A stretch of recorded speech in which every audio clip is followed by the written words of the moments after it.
Hi, Mickey. Hey, Bob. How you doing? I'm doing fine. Picking up on your lead in from last week, I'm going to give you a quiz. Okay. You have to name these three people. I'm feeling very good about this. And then you have to answer a question. This person. Oh man, this is so embarrassing. Oh, that's the mayor of New York, is it? Correct. That's not fair, because if you know what happens to white people who get one black person mixed up with another black person, you were going to say, oh, do they all look alike to you? That's what you're going to say, right? Don't even have to say it, Bob. Is this an all black person quiz, Mickey? Yes. I'll give you an easy one. Here's an easy one. His name is Adams, by the way. Let's see. Is his last name Obama? Correct. And now the tiebreaker. You probably won't get this. I have seen the face. It's Hakeem Jeffries, the minority leader of the House. Yes. And the question is, if you think Kamala Harris is unsuited for the presidency, which I think she is, and if you think the politics of the day require her to be replaced by another African-American person, which of these African-American people should Biden pick? I'm going to cast a write-in vote for Cory Booker. You're ducking the question. No, but that's a good vote. It's a trick question. It's not as good a vote as the right answer to this quiz. What, you think Barack Obama should run again? Yes. The obvious answer. Okay, I'm up for that. All the 22nd Amendment says is no man shall be elected to the presidency more than twice. If he runs for vice president and happens to succeed to the presidency, he hasn't been elected to the presidency, he's satisfied the 22nd Amendment. So he can run as Biden's partner. I see. And it has the virtue of reassuring voters that should something happen to Biden, the country would be in okay hands. And it would drive Biden crazy because he has a very testy relationship with Obama and really wouldn't want to depend on him for his reelection. But it would be pretty great for Biden's reelection. My second choice, go ahead. Yeah. I've heard worse ideas, I guess, but what I want, of course, is an actual substitute for Biden at the top of the ticket. That's what I think of Cory Booker for. But Biden would be a much better president than Cory Booker. Well, not if he's not in the White House. And Cory Booker would get into the White House. Almost anybody against Trump will get into the White House with the possible exception of Joe Biden. Well, you're assuming that the opponent's going to be Trump, Bob. You're buying the most likely. You're buying the press CW that DeSantis is limping to the starting line next week. There is a case to be made that he's in worse shape than he was, a few weeks ago. But there are some polls showing that he does better than Biden in Arizona and other swing states. He's fallen behind in the national polls, but historically, it's very early. If somebody's losing by 50 to 18, as he is in some polls, you can come back from that very early, especially since Trump is sort of virtually an incumbent and people don't really know DeSantis that well. Some of those anti-DeSantis stories are completely bogus. One is this Disney thing. Well, Disney, as part of its war with DeSantis, has canceled a plan to transfer 2,000 of its employees to Florida and house them in a big complex in Orlando. But just last week, I was reading an interview with Peter Thiel with Barry Weiss, which I highly recommend, where he says it doesn't make any sense to move to Florida anymore. Real estate prices are too high. Nobody wants to come because they can't sell their old house. And they'd have to buy a new inflated house. This is a dinky marginal issue anyway. This is not the reason he's not going to get elected. The press is playing it up. They probably don't like him, but that's not the problem. The problem is nobody who spends more than 10 minutes with him wants him to be president, including potential donors. Yeah, and it turns out he doesn't have charisma. He doesn't have a sense of humor. There's a funny thing about him and Trump. Trump, so far as I know, has never, ever laughed. He doesn't even pretend to laugh. And DeSantis, so far as I know, has no sense of humor. Trump actually has a sense of humor, but he never laughs, which is super weird when you think about it. I think DeSantis has a sense of humor. It's just very funny. hard to trigger. It must be. It's like Trump's laugh. We know it's in there somewhere. Well, it's just never been cited. Real comics don't laugh that much. You know, a lot of them. No, they don't. You know that. Okay, you remember that. That's a good defense of Trump, but what about DeSantis? I'm not defending Trump. I don't want to. I'm a good example. People don't understand. I'm a laugh riot. They think just because I don't smile, I'm not funny. Wrong. I'm hilarious. No, that's the key to your humor. It's Among like others? it's like Jackie Mason. You know, once he came to the New Republic and somebody cracked a joke and he went, "That's funny." He didn't laugh. So that's what most comedians do. They just go, "That's funny." And so maybe DeSantis is a professional comedian. He's just storing it all up for. Maybe he should pursue that line of work because politics is not going to work out for him beyond the it's working out pretty well in Florida. But the point is that the real estate values are up because people want to live in DeSantis' Florida. Okay, that's a big reason real estate values are up, and that's why Disney isn't making the move. So anyway, the press is obviously anti-DeSantis. You're right; they're blowing up this not very significant thing. Trump has a pretty tough road to hoe in terms of various indictments, et cetera, et cetera. I doubt any of them will puncture him, but at some point, some voters may buy the line. And Ramesh Panur has a point that the electability argument won't work, which I agree with, except at some point the voters say, I love Trump, but what they've done to him is terrible, and we have to pick another horse. It's not the electability argument isn't going to turn anybody off Trump, but it might peel away some people who love Trump. Well, anyway, I also think Joe Biden's a very risky candidate against virtually any Republican. It's just that I'm not as terrified of him losing if Trump isn't the opponent. But so there you go. You just admitted you'd rather have him run. You're okay with DeSantis as president in a way you're not okay with Trump. I said I'm not as terrified. Okay. Now, just quickly, you'll like this. I actually finally read one of these stories about this money that's been flowing to the Biden family. Yeah. And this is just a good example of a little thing that could blow up on Biden. I mean, this is the thing about Biden. There's a lot of things that could head south for him before the election, right? The economy could, the Ukraine war could, and this story could. And it's like none of them could have great upside. The economy's not going to be great. The Ukraine war is not going to be magically solved. And even if there's a ceasefire and this thing. So there's this guy from Romania or something. Yeah, Romanian guy. He's actually been convicted of bribery. He sends $3 million, I guess, to this LLC controlled by Hunter Biden and a business partner, and then money from that is distributed to several Biden family members. And then there's a Chinese equivalent of this. I know you know all this. I hadn't really looked into it. It's like pretty weird. And this is what the New York Times said. No evidence against Biden. Well, there isn't, strictly speaking, but it's kind of evidence. Funny. It's not conclusive evidence. Suggestive evidence. Yeah, since he's the one who was compelled by virtue of his office to make his financial records public.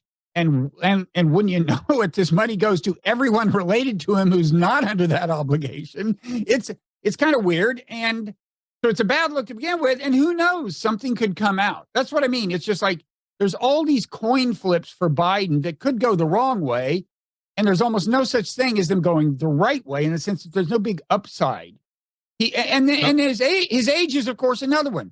Maybe he'll get through the whole election without a super bad senior moment. Maybe not. Hey, compared to Dianne Feinstein, he looks like, excellent bumper sticker, not Feinstein. Vote Joe. He's not Dianne Feinstein. He's not Fetterman either, for that matter. I can't watch the videos of Fetterman. I'm sorry. I haven't in a while. I was going to say they should, they should let them stay senators as long as they disclose who is doing the actual business of being senator. Except with Feinstein, I think she actually is senator. with Fetterman, I think somebody else is running the show. You think she is? You think she's together enough? I think she makes the decision. Yeah, she's cantankerous, and she's not, that's she looks like she's in charge. She's deluded sometimes, but she's making the decision. I don't think they just put a paper under her pen and move So her at hand. this point, no one is going to talk to her. No one who's it. Oh no, I think she's going to get. My prediction would be she has to resign. Who? But Who's going to? The New York Times story was pretty bad. Not she seems impervious to this stuff. They're out to get her, but your boy Ro Khanna especially. I knew her daughter in 6th grade. I should reach out, renew our acquaintanceship. At some point, they get to her. Her consultant is Bill Carrick. He's a very sensible man.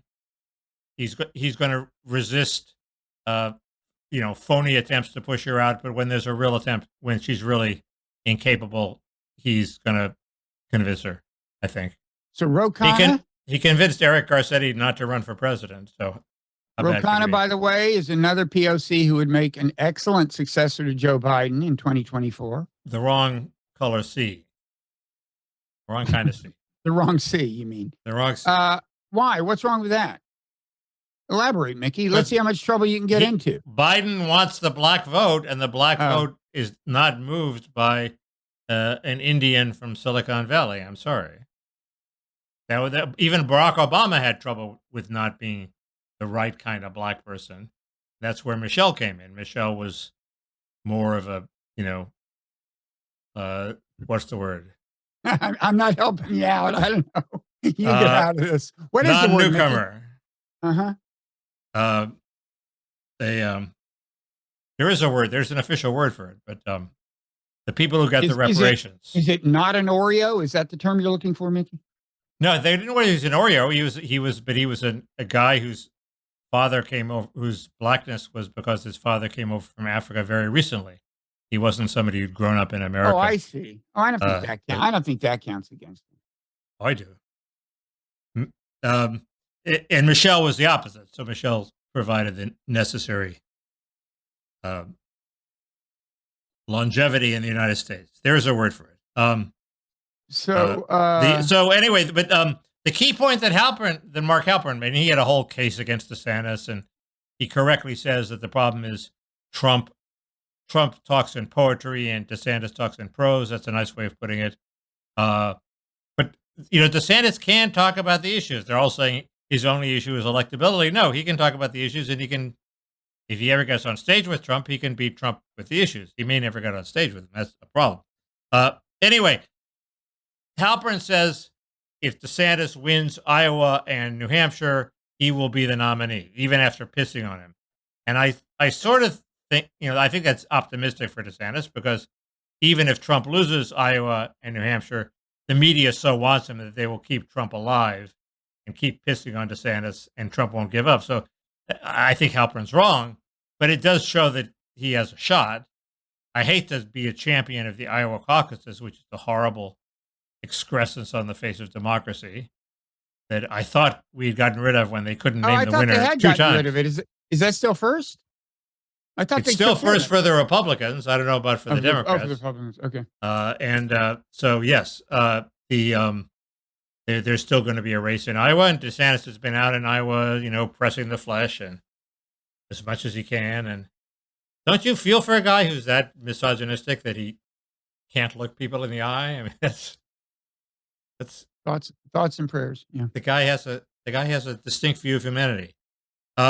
Anyway, I'm still on the DeSantis train. I look at the other people. Not that exciting. Chris Christie's going to run. Youngkin's putting up campaign videos. He says he's not going to run. But Chris Christie could do damage to Trump. I just want him to go in there and do the suicide bombing. That'd be not great. Literally, but what? That would be great. But I'm sure he actually wants to be president. There's a newcomer, Bob. Oh, who's that? A new candidate. I'm going to ask you to identify him. Hang on. He's a software. Presumably white, since it's a Republican. He's white. Well, no, we have Tim Scott. He's running too. So there. So this is not Tim Scott. I can rule that out. It's not Tim Scott. Thank you for that. Sure.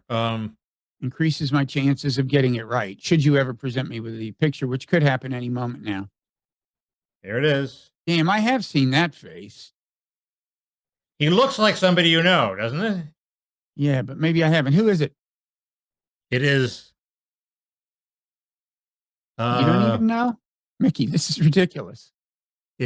He has some name like... Mickey, you're grading the test. You have to have the answers. Governor Bergen of North Dakota, I believe. Oh, I don't think I have ever seen him. Okay. And he's been reelected. He's popular. I know nothing else about him. He's a fiscal conservative. And he's making noises about running. Is he a Texas. Trumpist? Is he a? He's announcing. He's basically leaking that he's thinking about running. And is he? What's ideologically? What is he? He's a Trumpist. He seems more like a conventional Republican. Well, then he can't get the thing, right? He can't. It depends what he says. He's a blank slate. If he says he's not what he is, he could get the nomination.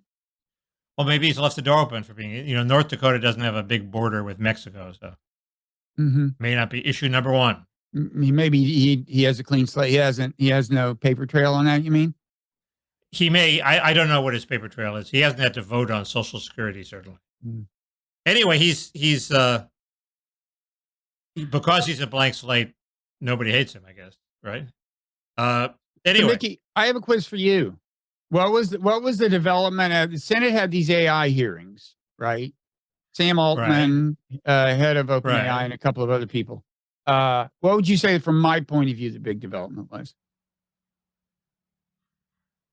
Ro Khanna was involved? No. But again, Ro Khanna for president, now that you mention it. Well, the headline was that Altman called out for regulation. The predictable response from the right is, sure, you're the market leader, you want to regulate so everybody else is kept out of the market. And my response is, AI is going to destroy humanity if cartelizing the industry into 4 or 5 big players is the only thing that lets us control what goes on. I'm for cartelizing the industry. I don't care if it results in monopoly profits or slows the progress of AI, because the progress of AI is what's going to kill us. So if we let 1,000 flowers bloom, one of those 1,000 flowers is going to destroy us. We don't want to let 1,000 flowers bloom. You haven't touched on what the big news was from my point of view. They railed against the Twitter blue check system. No, he actually came out in favor of international regulation. I mean, he brought up the IAEA as an example. So now both he and Sundar Pichai are on record as saying this issue cannot be handled only at the national level. What's the IAEA? International Atomic Energy Agency. Is that the agency that they always bring up as the model for controlling AI? Well, it's what they have brought up. I don't know that it's the best model. The main thing is just that it's an international acronym. At this point, that's the main thing, is to get people thinking internationally. He kind of backed off of that a little bit later. But the point is, it's very much in the conversation. It really is. And in fact, one of the guys sitting next to him, one of the 3 witnesses, Gary Marcus, had also brought up the IAEA, whatever, in a piece he'd written for The Economist some weeks earlier. So it's very much out there. And the truth is, this cannot be handled only at the national level. There will be important national legislation. Well, there are 2 developments related to China, which would be one, if not the biggest player we'd want to rope into this international deal.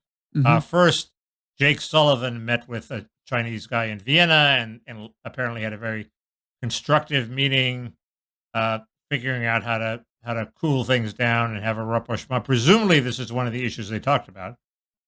Maybe not.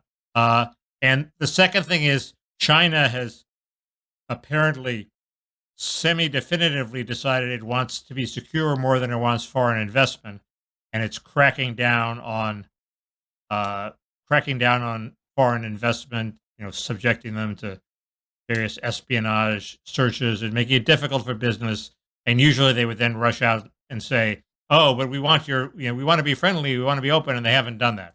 So they don't want to be friendly, they don't want to be open. That has 2 implications for that I can see. One is Bob Wright may be right, and the Chinese may be worried that unbridled capitalism leads to democracy and freedom, and they don't want that. So then the second thing is that they're going to have to develop AI on their own, which may mean it'll be a worse AI, or may mean that uh, it will be harder to control or easier to control, or they may decide to screw the rest of the world and not participate. But it clearly has bigger implications than if they were just. It has some implications. I just don't know what they are. Yeah. Well, as for the Jake Sullivan meeting, I think that's not the only sign that the Biden administration has started to think they've overdone it on the China hawkishness, and that's good. As for the she seeming to prefer control to unbridled international commerce, it's the same with the domestic economy. You know, he's been hard on on entrepreneurs, on the big time, the powerful capitalists in China. Once they seem to get a little bit uppity, you know, and people just think he's not creating a great environment for continued prosperity. And I do think that's a trade-off he faces. And to the extent that he wants control, he's going to have to sacrifice prosperity, probably. This is, Yeah. this is a point that fits in with a point that Peter Thiel makes in the aforementioned interview with Barry Weiss, which I recommend it to you, not just to torture you, because I know you're Yeah. big fans of both, but Well, because it's a very good interview. He's given hundreds of interviews. It's just one of them. It's the one I've heard. He says, you know, he basically says it's going to be easier to have he wouldn't call it a Cold War, but to confront China, because, you know, China versus the U.S., China sort of seems to win because they have more people and they'll have a higher, more potential for growth. But he postulates it's China versus the world, and China is going to shrink to 700 million people, and the world is going to grow to 10 billion people. So it's 10 billion versus 700 million.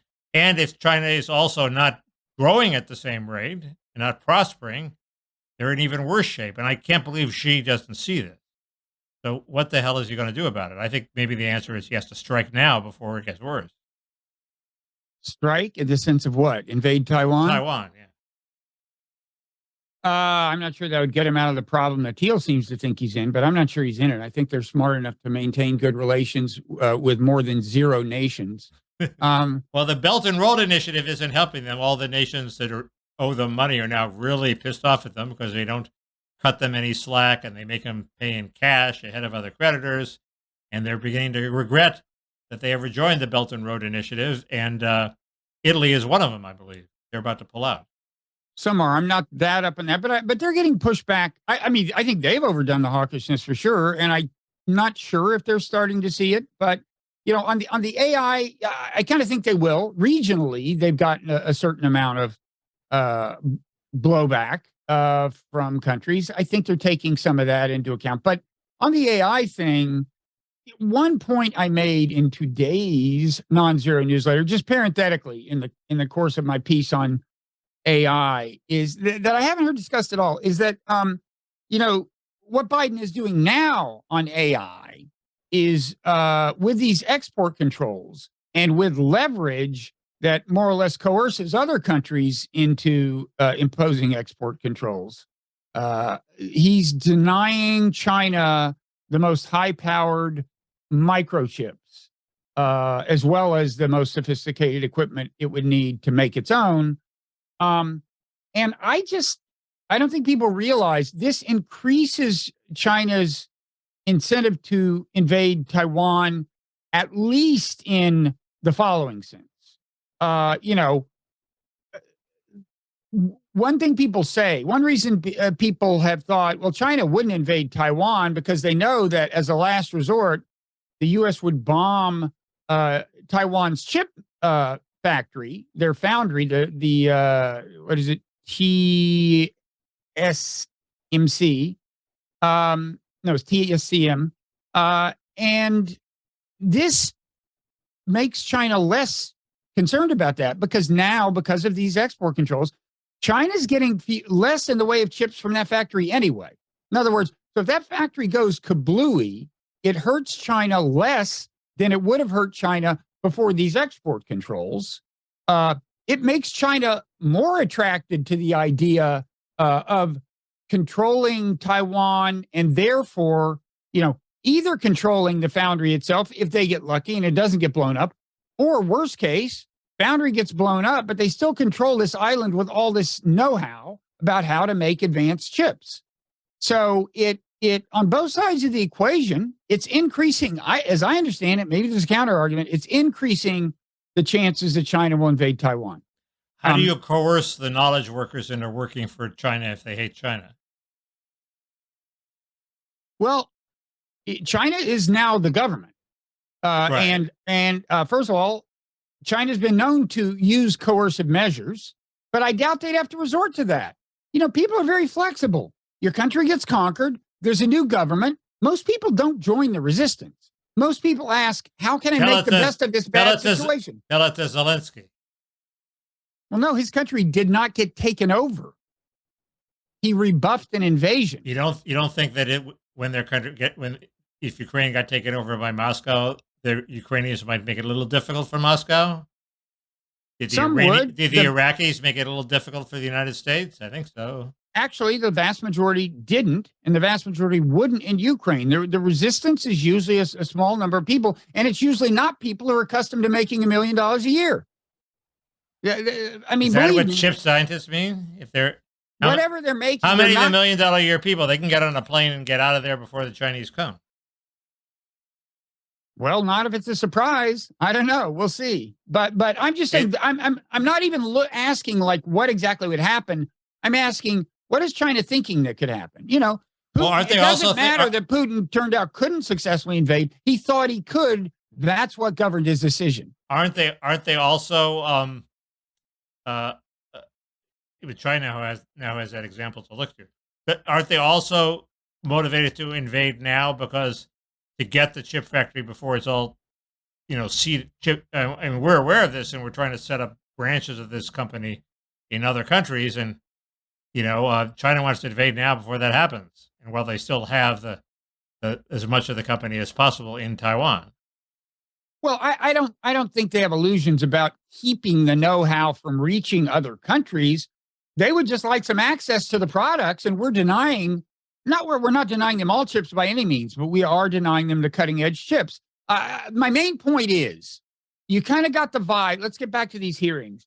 You kind of got the vibe that, like Lindsey Graham, brought up China, and he was kind of skeptical of this idea of an international organization, it sounded like. And he's like, we're going to have to deal with China one way or another.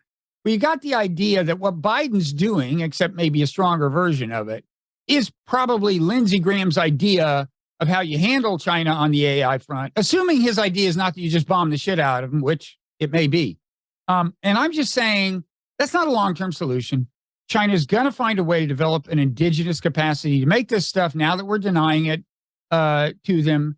And I'm also saying that in the near term, doing this is dangerous. My belief is, as hard as it's going to be, we're going to have to bring China into the discussion and whatever international arrangement we have.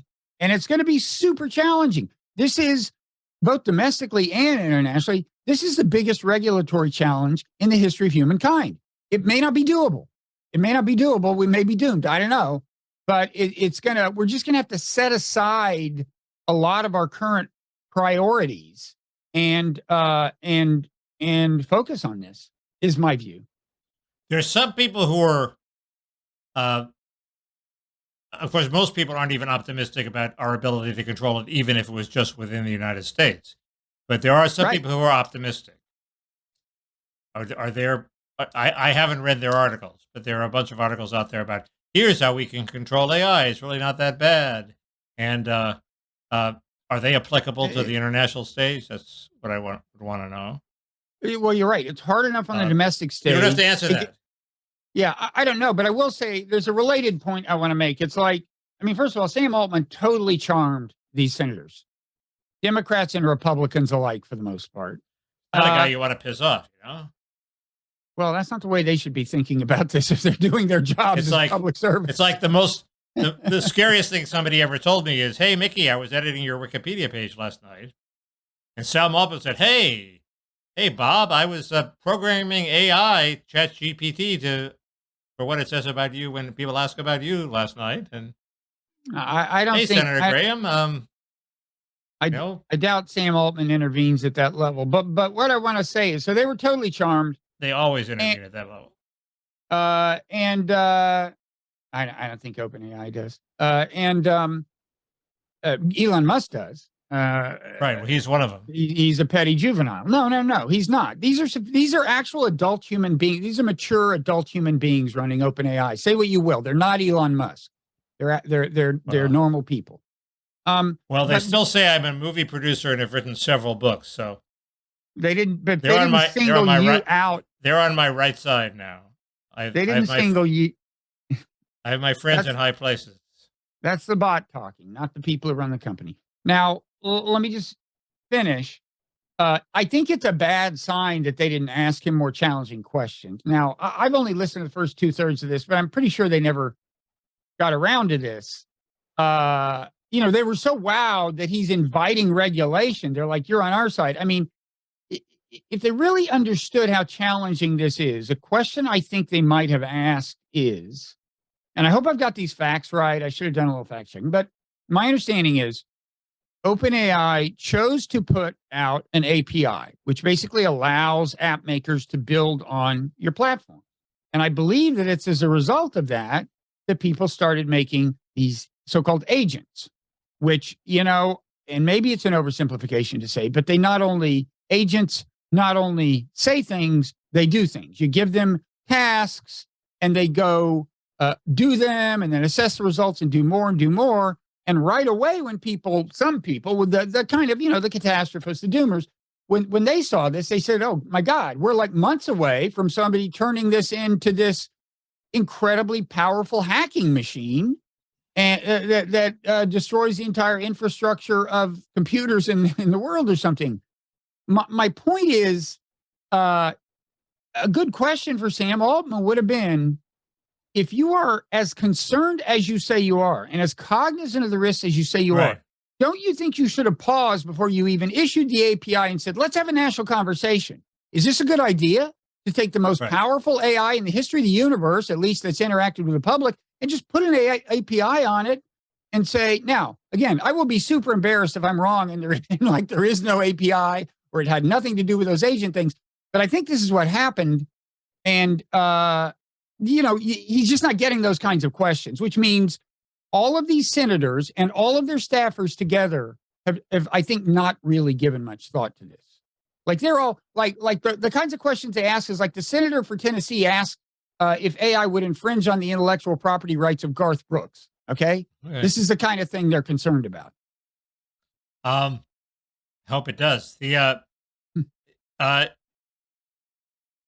guess if this were ordinary software, you would say he's releasing the API for a version of some bit of software that's going to be obsolete in 10 years or 4 years.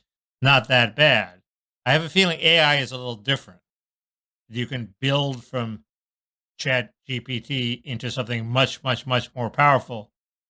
So the release is worse than if he just, if he's releasing Windows Vista to the world. Well, nobody uses Windows Vista, so who gives a shit, right? Nobody ever could use it. Right, exactly. Maybe that's the trick. We give the Chinese our secret software, but it's really Windows Vista. I say we put Bill Gates and Steve Ballmer in charge of all the AI, and we don't have to worry about it ever becoming usable. Well, go ahead. Did you know the answer to my question? No. No. I mean, I think, first of all, GPT-4, and I think that's what the API is for, is a super powerful thing. It's definitely not Windows Vista.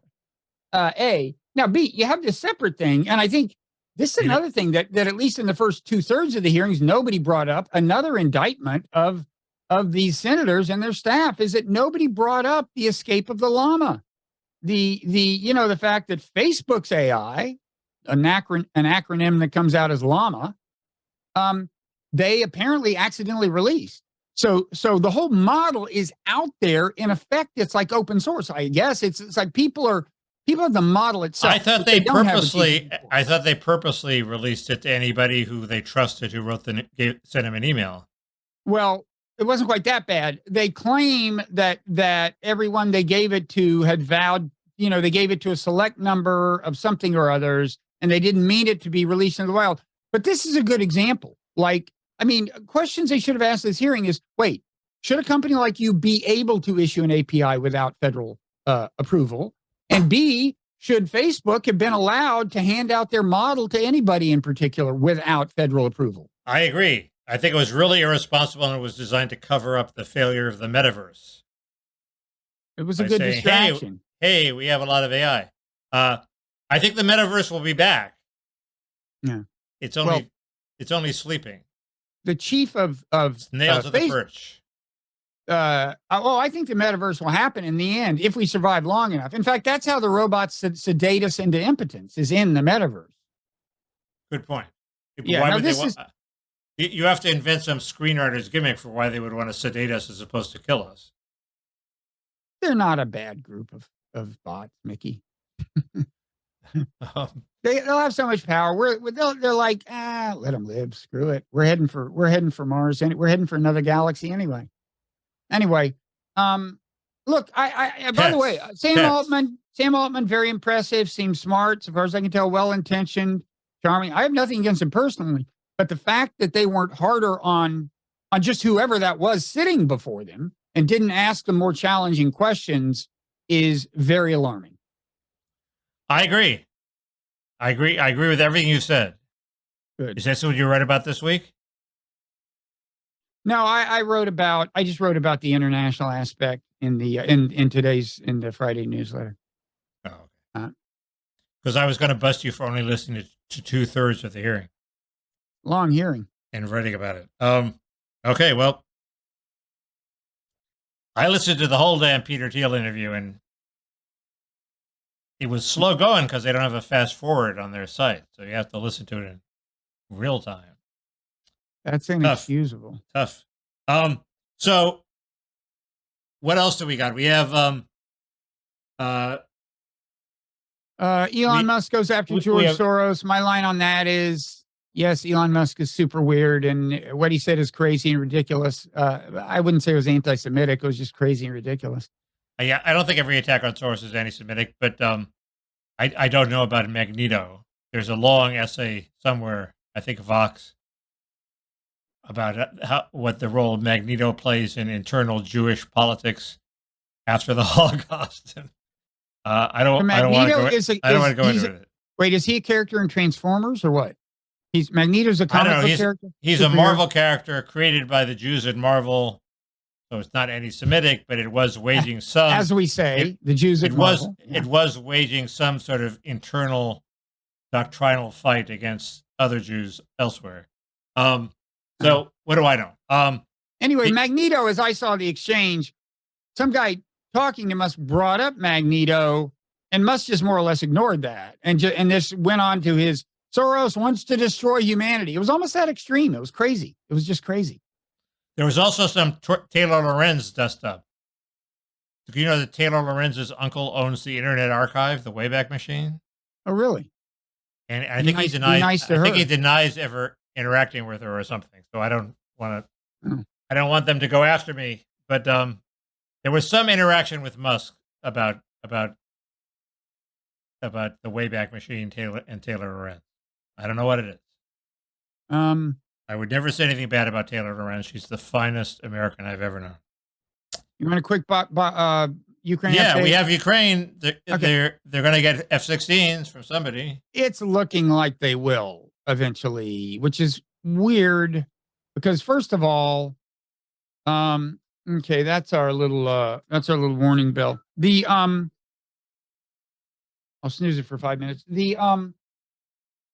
I was listening to this. I told you I was listening to this podcast with this like super expert on like what planes Ukraine need. If somebody wants Ukraine's to get advanced fighter jets, and he just said these F-16s are incredibly finicky. You got to build special runways for them in Ukraine, and if you don't keep them meticulous, it'll destroy them or something. But and then somebody pointed out, and while they're building or at least revamping runways, it's going to be evident to Russia what these runways are, and they're going to bomb them. Russia has been very successful lately, by the way.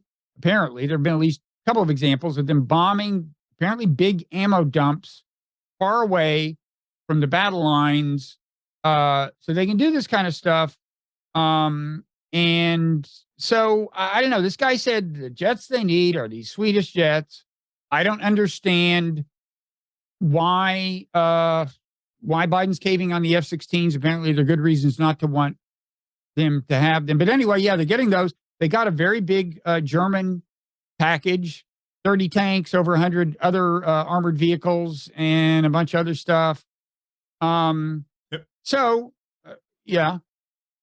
There was an interesting Timothy Snyder column, and I hesitate to say that because I think Timothy Snyder is sort of one of the more extreme fascism is coming to America people.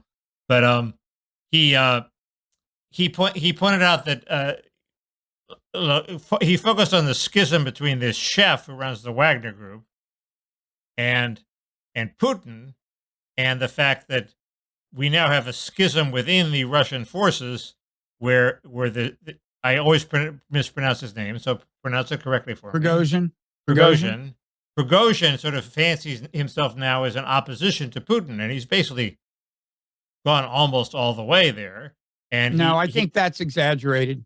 And the point is, well, his point is that Putin, he thinks this is a pro-peace thing because Putin, there are two dangers for Putin. One is that he loses Ukraine, it is humiliated, but the real threat to his power is that Prigozhin becomes a credible, opponent within Russia, and he'd rather lose Ukraine than have Prigozhin, arm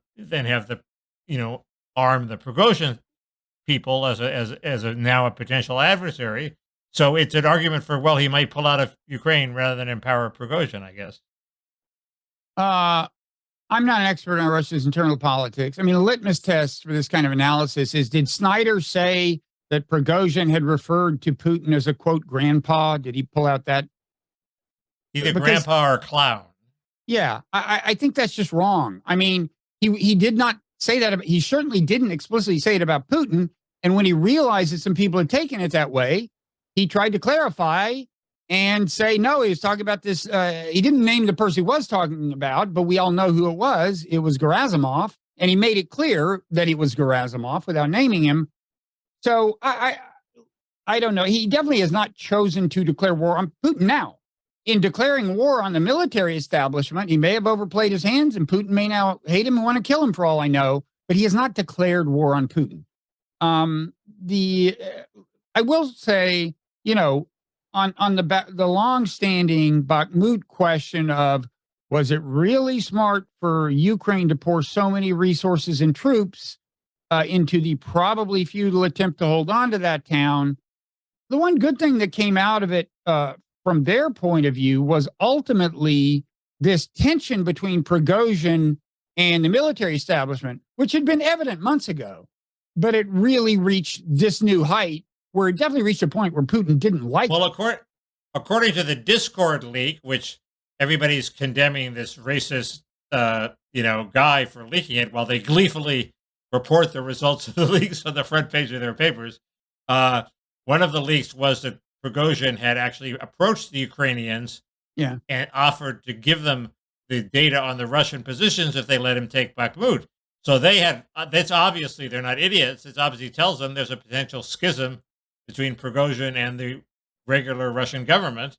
So of course they would want to exploit it. It makes the Bakhmut decision seem a lot smarter than it looked to us months ago, right? You mean that leak? No, the fact that it is promoting the schism.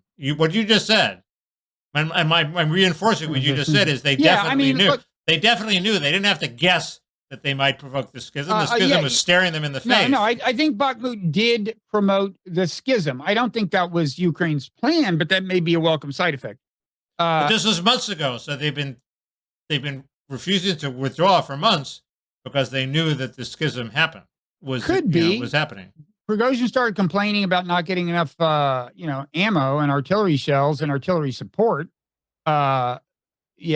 Months ago. So it could be that was part of the plan. Now, as for Bakhmut itself, I should just we got to go because that was the snooze going off. But just update last week. As of last week, Ukraine had launched this local counteroffensive, had made progress on the northern and southern flank. That progress has somewhat continued, not at the same velocity. So I wouldn't say the momentum has been sustained. But meanwhile, within the city of Bakhmut, things are moving in the other direction. Russia has just about chased Ukraine completely out of the city itself. So you've got on the flanks, Ukraine moving east. In the city, Russia moving west. You still don't have, not quite at the point where you kind of have a vertical line in terms of where the battle line is from north to south, but you're getting closer to that. And so I don't know, it got, some people have looked at what happened and speculated, although these were mainly probably pro-Russia people, but it's not crazy that the offensive on the flanks was actually designed to prepare the way for an orderly retreat from the city by moving Russian troops further away from the road that you use to withdraw.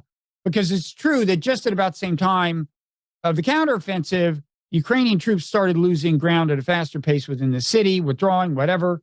So anyway, that's it. I mean, I don't know.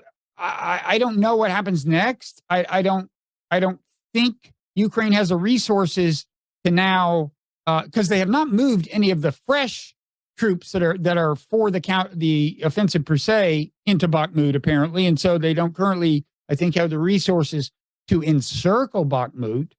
But Bakhmut's just a PR prize at that now, right? Yeah, so there's almost nothing left standing. It is not of strategic significance. So if they, if the Ukrainians can lose Bakhmut, but yet have some other counteroffensive that gives them a good story that day, it neutralizes. Yeah, I mean, I think it'll be. I don't know if we'll ever have a clear enough understanding of what the losses were on both sides. They were considerable on both sides, human and material resources expended. There are reasons that most people, I think, have been thinking it wasn't a good idea on Ukraine's part. I don't know how many have changed their mind over the last week. But anyway, it looks like, as of now, it looks like Bakhmut is, the city per se is Russia's, and they're not going to. In the media, if you look at the media, at least the media I read, the tone is Ukraine on the brink of victory. In Bakhmut? Everywhere. The total picture of the war is Ukraine on the brink of the rocking Russia back on its heels. The broader offensive hasn't even started.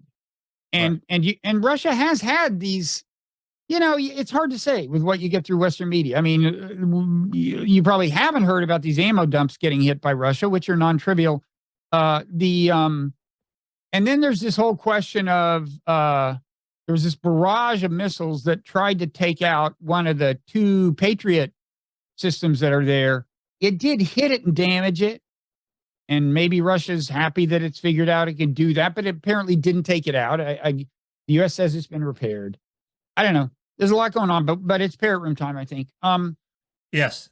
Now, Mickey, I should say, last week, first of all, we made this appeal to people on YouTube to smash the like button if they like either one of us. I think very few people like both of us.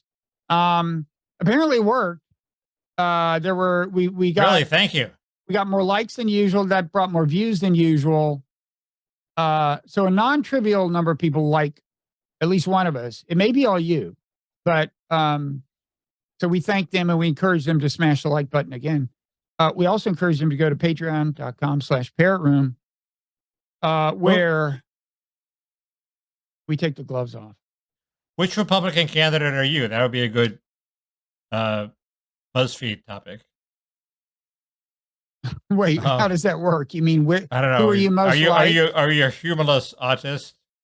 And you're Ron DeSantis? Are you a bloviating egomaniac? Are you an overbearing, overweight, effective counterpuncture? You're Chris Christie? Are you a software genius? That's probably you. A web genius. Wait, who's the I don't know what genius? I am. Oh, what's his name? Ramaswamy? No, the North Dakota guy whose name we keep forgetting. Oh. And for all I know, he's going to be the next president. He'll be the Jimmy Carter of this race. Well, we'll figure that out in the parrot room. And we'll We also also- talk about other stuff. We have the debt to talk about. We have a Oh, Robert Putnam boy. essay to talk about. We have this Peter Thiel interview, which I think is interesting to talk about. We have Peter Thiel and Epstein. That connection has finally been made. We have Oh, has it? yes. There's also more. There's also more on the Botstein-Epstein Yeah. and Noam Chomsky-Epstein. Yeah, I don't know what to make of that. You can help me on that. The Peter Thiel one is easily, well, it's not that damning, but he's in his appointment book. But we can talk about that. There's the debt deal. Did I mention the debt deal? Yeah, But then at least as many times as was optimal from a money making point of view. Yes. Smash the like button before you realize that we're going to talk about the debt deal, but it'll be quick. There's an important point about income inequality. That's always a crowd pleaser. Mhm. You saw this movie I was pushing 12 Monkeys, so you'll probably rip it to shreds. We'll discuss it. Tucker Carlson. Oh yeah, That's enough. I could talk about more AI. I've got. I know. I'm obsessed with this issue. We'll As well you talk should about be. kind of stuff. And so we will see Oh, and folks there. Yeah. I have 2 items for our woke watch. Good. So there. Good. That'll give us some debt deal relief. Not We to won't be talk about the confused debt with deal debt for long. I relief. promise. Okay. All right. All right. Not much debt deal. Okay. Just on to the Parrot. See ya.